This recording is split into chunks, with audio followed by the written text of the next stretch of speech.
Welcome to another Chef Knives to Go quick look product review. I am Steve G, and what we have this time is the Kurosaki Kokusen Aogami Super Nakiri 165mm knife.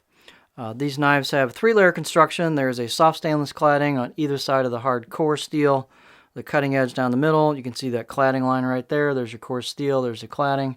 The core steel is Aogami Super, Blue Paper Super, reactive high carbon steel. The heat treat on that is about 63 to 64 Rockwell, so that's going to be nice and hard, and that's the benefit of the Aogami Super over the Aogami Blue number 1, number 2, number 3, is the heat treat can be quite a bit higher, and so the edge retention will be higher as well. The only drawback to that is it takes a little bit more work to sharpen, but good quality, decently fast cutting stones, or of course stuff like diamond film will be great on it. But it'll sharpen up reasonably easy, take a great edge, and hold that edge nicely. The weight and dimensions on this can vary a little bit from knife to knife, but this one is 163 grams or 5.7 ounces on the weight.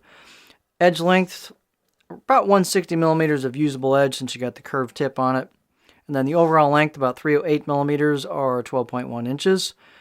Thickness, we'll cover that in a second, on the spine, about 1.9 all the way down.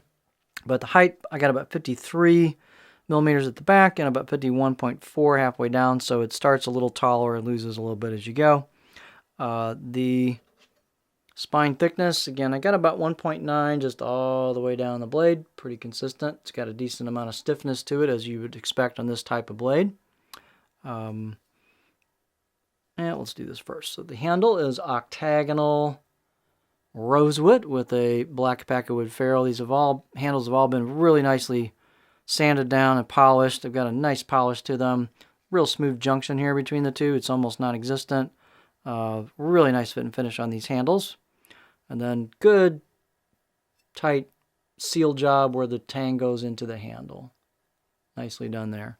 Balance point is, and this is going to be about right there. So pinch grip wise, that's pretty much, I haven't even moved my finger. Pinch grips for me, pretty close to there, so it's going to be a neutral feel with this handle.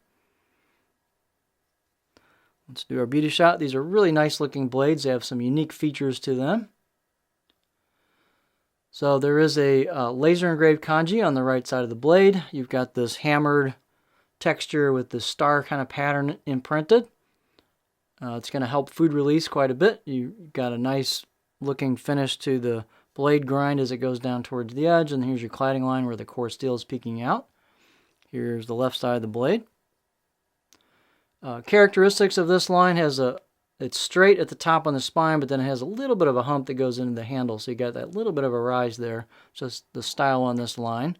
You can see there's kind of almost a gunmetal gray, brownish gray finish to that blade flat, so it makes it add another piece of interest to it. They've done a nice job of polishing the spine, a little bit of relief on the corner so it's comfortable. They've taken the time to polish the choil into the neck on these, a little bit of relief on the edges there so it's comfortable. This one, all three of these haven't been, this is my third one on this line. They're not all that sharp coming out of the box. It's been pretty consistent.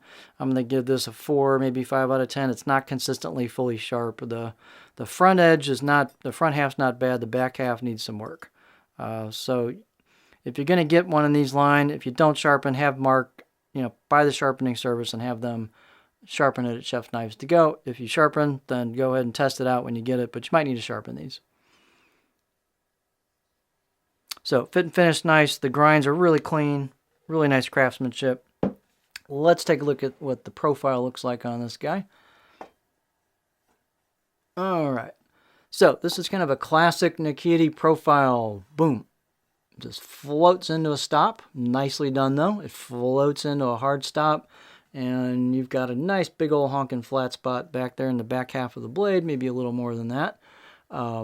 Just a nice float in there. You've got a curved tip, so if you want to rock this, you can go as high as you want because it's a curved tip. It'll rock, but it will hit a stop, so it's not going to be like a curvy rock, but it will flow into there real nice.